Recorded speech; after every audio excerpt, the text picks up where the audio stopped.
Crypto उत्पाद और NFTs अनियमित हैं और अत्यधिक जोखिम भरे हो सकते हैं। ये संभव है कि इस तरह के लेनदेन से हुए किसी भी नुकसान के लिए नियामक सहारा प्राप्त ना हो।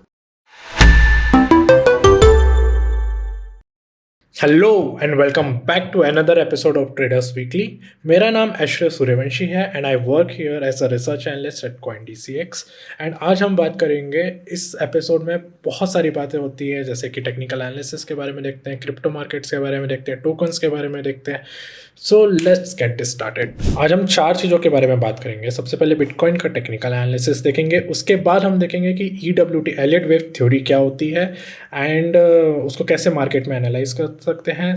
थर्ड हम देखेंगे कि लीना एक टोकन था जो कि पिछले वीक करीबन 150% मार्केट में पंप आया था एंड काफ़ी ज़्यादा उसके बारे में बज़ है मार्केट में। तो हम उसको देखेंगे कि प्राइस एक्शन से देखेंगे कि एलियट वेव थ्योरी कैसे उसमें अप्लाई कर सकते हैं।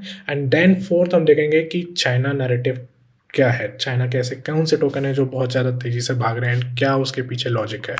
Coming to technical analysis of Bitcoin, Bitcoin is currently trading at 27,100, $27,100 के आसपास ट्रेड कर रहा है एंड इस ईयर का सबसे ज़्यादा हाई उसने 31,000 पे बनाया था। एंड अगर मैं एक बड़े पिक्चर की देखूँ, बात डेली टाइम फ्रेम में देखूँ, तो बिटकॉइन ने फरवरी में एक 25,000 का अपना रेसिस्टेंस पर बैठा हुआ था, फिर वहाँ से रिट्रेस होकर फिर से मार्केट में पंप आया था। एंड करंटली अगर मैं एक बिग पिक्चर की बात करूँ, ऊपर और नीचे में देखूँ, तो 25,000 पे एक बहुत बड़ा सपोर्ट बना हुआ है एंड 31,000 में एक बहुत बड़ा रेसिस्टेंस बना हुआ है।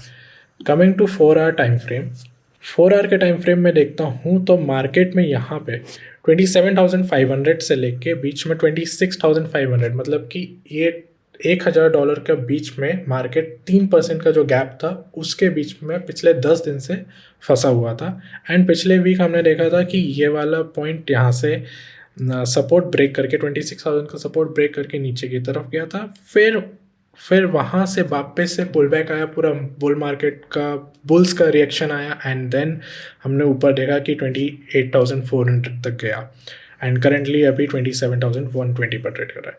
तो ये तो हुआ ऊपर से। अभी मैं माइक्रो लेवल पर लेकर चलता हूँ, तो यहाँ पर आप देखिए 27,500 पर एक रेसिस्टेंस था, 1 2 3 पॉइंट तक उसने ब्रेक नहीं कर पाया था एंड 26,500 पे सपोर्ट था जो कि 1 2 3 4 5 एंड ये वाला 6 पॉइंट पर सपोर्ट था 26,600 का। एंड करेंटली अगर मैं देखूँ आजकल का रिसेंट पे प्राइस एक्शन, वहीं से मार्केट ने 26,500 पर ही सपोर्ट लिया हुआ है एंड सो ये एक सैंडविच बन गया है आपका, जहाँ पे मार्केट 3% के ऊपर जाता है, नीचे आ जाता है, 3% ऊपर जाता है, नीचे आ जाता है, फिर बीच बीच में ऊपर चले जाता है।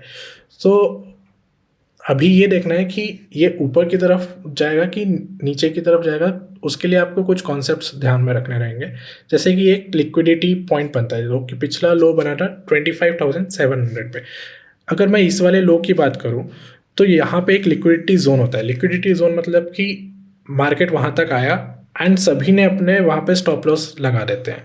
सभी अपने स्टॉप लॉस वहाँ पे लगा देने से क्या होता है, वहाँ पे एक पूल बन जाता है कि जब भी मार्केट थोड़ा सा नीचे आता है फिर वहाँ से पुल बैक होता है। वही हुआ था कि यहाँ पे मार्केट थोड़ा सा नीचे आया था एंड फिर बुल्स का रिएक्शन हुआ था। तो इस लिक्विडिटी जोन को ब्रेक करने में टाइम लगता है। अगर ये ब्रेक धीरे धीरे होता है, नीचे की तरफ डाउन ट्रेंड आता है एंड लिक्विडिटी जोन को मार्केट में हिट होना स्टार्ट होता है एंड लिक्विडिटी जोन अगर आपका हिट होता है तो सीधा एक तुरंत फ्लैश क्रैश कह सकते हो 2 से 3% का तुरंत आ जाता है मार्केट में। एंड ऑन दी अपसाइड अगर मैं देखूं कि ये जो अपना सैंडविच बना हुआ है, इस सैंडविच के ऊपर कितना जा सकता है मार्केट, तो एक बिग पिक्चर में देखेंगे तो एक इंक्लाइन रेसिस्टेंस बना हुआ है यहाँ पे। जब भी मार्केट इस रेसिस्टेंस को टच करता है नीचे आता है, टच करता है नीचे आता है, टच करता है नीचे आता है। So it would be a very nice thing to watch कि ये जो 3% का सैंडविच है, इसको अगर अपसाइड ब्रेक करता है तो उसको अपना इंक्लाइन रेसिस्टेंस भी ब्रेक करना पड़ेगा, फिर ऊपर जाएगा। अगर ये इंक्लाइन रेसिस्टेंस ब्रेक होता है तो सबसे पहले तो ये 28,400 का लिक्विडिटी उठाएगा, फिर उसके बाद 29,000 एंड देन 29,800 की तरफ मूव होता है। एंड अगर यहाँ से लिक्विडिटी ब्रेक होता है डाउन साइड के लिए, तो हम देख सकते हैं कि यहाँ पे फरवरी पे जो मार्केट ने नीचे आया था 25,000 24,000, उस तरफ ट्रेंड हो सकता है। सो अगर आप वोलेटिलिटी ट्रेडर है, जो भी है, इस टेक्निकल एनालिसिस से आप इस तरीके से मार्केट की मूवमेंट को एनालाइज कर सकते हैं। Now coming to our second point, what is Elliott wave theory principle. So इसको मैं लीना से ही बता देता हूँ।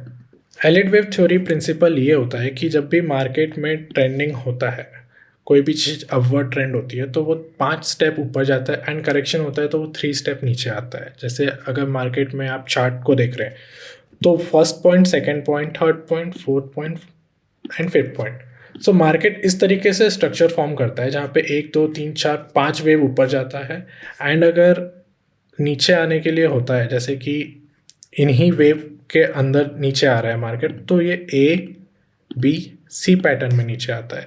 सिंपली यहाँ पे भी ए बी सी पैटर्न में नीचे आता है। एंड जब ये अप ट्रेंड होता है, जैसे ये थर्ड वेव अप ट्रेंडिंग में है, इसके अंदर भी 5 सब वेव होती है। 5 सब वेव इस तरीके से होती है, 1 2 3 4 एंड 5। इस टाइप से वेव फॉर्मेट में चलता है मार्केट। एंड क्या हम कोई भी पैटर्न को ऐसे बना देंगे 1 2 3 4 5 एंड उसको एलिट वेव पैटर्न कह देंगे? नहीं। इन पैटर्न के लिए हमारा फिब रिट्रेसमेंट के साथ कोइंसिडेंस होना बहुत ज़रूरी है। जैसे अगर मैं बात करूं कि वेव 1 अगर आपकी ऊपर तक गई है, सो इट्स वेरी नेसेसरी कि आपकी जो वेव 2 नीचे की तरफ रिट्रेस हो रही है वो 61.8% के लिए रिट्रेस होए, या नहीं तो वो 38.2% के लिए रिट्रेस होए। तो जब भी मार्केट में इस टाइप का आपको पैटर्न दिख रहा है तो you have to make sure कि वो आपके फिब लेवल्स के साथ रिट्रेसमेंट अच्छे से बैठे। एंड इसमें एक आता है रूल ऑफ अल्टरनेट। जैसे कि आपको मैं बताया कि वेव 3 होती है, wave 3 is the longest wave, वो सबसे लंबी वेव होती है।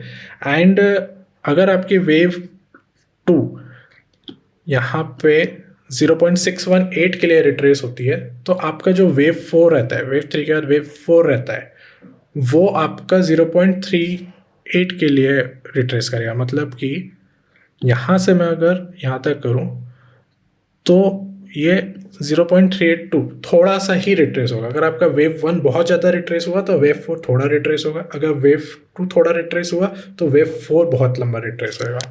एंड सबसे इम्पॉर्टेंट पॉइंट जो यहाँ पर आता है कि ये जो वेव स्ट्रक्चर बनते हैं, अगर मैं वेव 3 स्टार्ट हो गया है तो वेव 4 अगर मेरा नीचे आ रहा है तो wave 4 can not enter wave 1 trajectory. ये इसके नीचे नहीं आ सकता है, इसके नीचे नहीं आ सकता है, इसको इसके ऊपर ही रहना पड़ेगा, तभी वो एक 1 2 3 4 5 स्ट्रक्चर का फॉर्मेशन होगा। हम बोलेंगे कि एलिट वेव थ्योरी फॉलो हो रही है। अगर वो उसके नीचे चले जाता है तो हम बोलेंगे कि वेव फेलियर हो गया है, मार्केट में कुछ और है, हमारा एनालिसिस गलत था। तो ये एक एलिट वेव थ्योरी का प्रिंसिपल हुआ। एंड जब भी ये इम्पल्स मोमेंटम अपसाइड आता है, फिर इसके बाद डाउन साइड में हमारा, अगर आपको मैं आगे का बताऊं तो डाउन साइड में आपका ए बी सी करेक्शन आता है। तो इस टाइप से मार्केट 5 वेव ऊपर जाता है, 3 वेव नीचे आता है, 5 वेव ऊपर जाता है, 3 वेव नीचे आता है। एंड डाउन ट्रेंड में भी अगर 5 वेव नीचे आया तो 3 वेव ऊपर जाएगा, 5 वेव नीचे आएगा, फिर 3 वेव ऊपर जाएगा। इस तरीके से मार्केट में पैटर्न फॉलो होता है, एंड इसको हम एलिट वेव थ्योरी कहते हैं।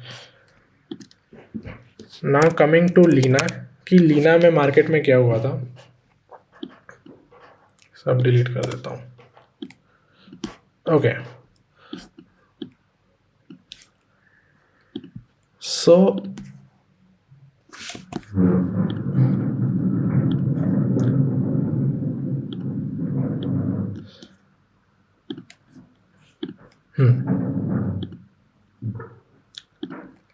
लीना एक चाइना नैरेटिव का ही टोकन है। एंड इसमें ये हुआ था कि पिछले 10 दिन में ये टोकन 200% अपसाइड मोमेंटम लिया था।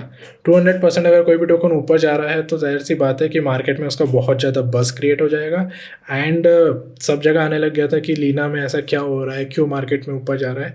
सो वो तो हम भी नहीं जानते क्यों जा रहा है, बट अगर आपको एक चार्ट पैटर्न को देखना है, अगर आप एक वोलेटिलिटी का आपको पता चल रही है कि मार्केट में लीना टोकन में बहुत ज़्यादा वोलेटिलिटी है, उसको हम कैसे ट्रेड करें, तो उसके लिए आप एलिट वेव थ्योरी का प्रिंसिपल बहुत आराम से लगा सकते हो। उसमें आप देख सकते हो कि मार्केट अगर वेव 2 रिट्रेस हुआ तो वेव 3 किधर तक जा रहा है, कहाँ तक जा रहा है, उसमें कितना पोटेंशियल है।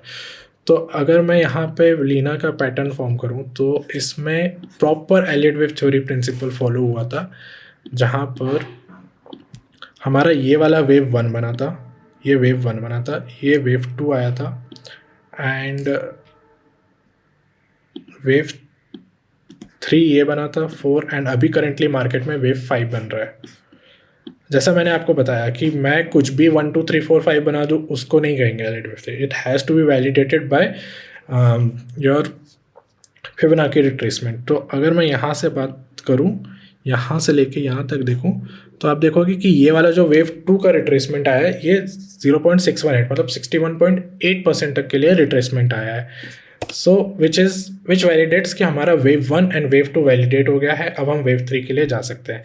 अब जब वेव थ्री स्टार्ट हुआ था, तो सबसे पहले ये देखा गया था कि जैसे मैंने आपको बताया, हर एक वेव के अंदर भी सब वेव होता है। तो वेव थ्री में भी यही हुआ था कि यहाँ पर wave one, wave two, wave three, wave four and wave five, ऐसा 5 सब वेव का फॉर्मेशन हुआ था। एंड करेंटली अभी हमारा वेव थ्री ख़त्म हो गया है। हाँ, जैसा आपको ने अभी देखा कि वेव टू जो है 0.618 के लिए आया था, तो हमारा जो वेव फोर है वो थोड़ा कम रिट्रेस होएगा। तो अगर मैं यहाँ से देखूँ यहाँ तक, तो 0.286 तक रिट्रेसमेंट आया है, या 0.382 तक। अगर मैं फ्यूचर्स वाले में देखूँगा तो 0.382 तक का रिट्रेसमेंट आया। तो दिस वैलिडेट्स अवर पॉइंट कि मार्केट में एक वेव स्ट्रक्चर फॉर्मेट हो रहा है। एंड जब इसने अपना वेव टू ख़त्म किया था, तब आपको इंडिकेशन मिल जाना चाहिए कि हमारा wave one, wave two validate हो रहा है। और वो वैलिडेशन कब मिलेगा? जब आपका ये वेव वन ट्रेजेक्ट्री से ऊपर मार्केट चली जाए। एंड वेव टू का आप देखोगे कि अगर मेरा ये वेव टू का बॉटम बना है, तो मार्केट उसके बाद कभी यहाँ पर आई नहीं है।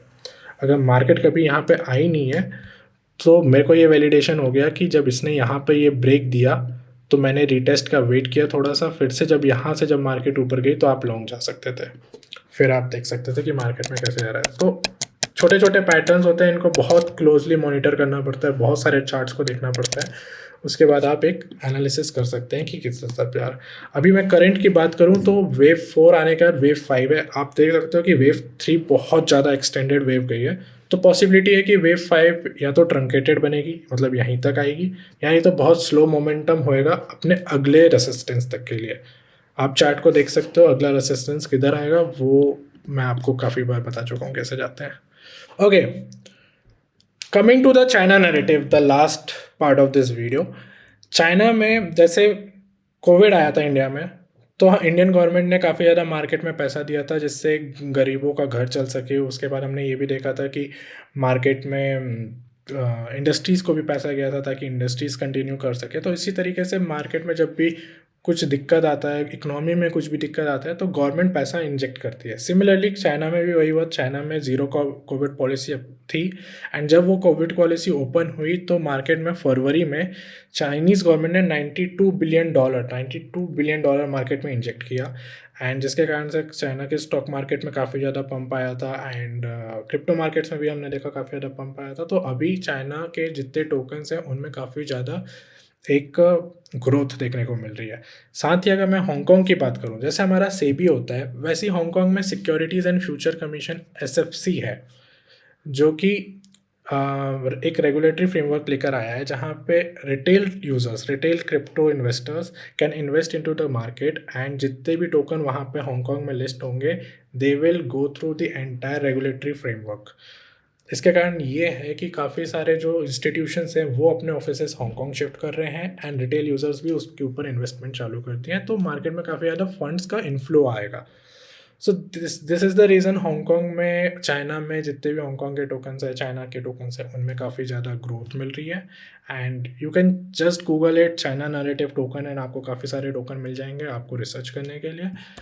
So that is all. So Thank you very much for watching this video, and do like, share, subscribe with your friends if you like this content. And until then, I'll see you next week. Until then, goodbye. Crypto उत्पाद और NFTs अनियमित हैं और अत्यधिक जोखिम भरे हो सकते हैं। ये संभव है कि इस तरह के लेनदेन से हुए किसी भी नुकसान के लिए नियामक सहारा प्राप्त ना हो।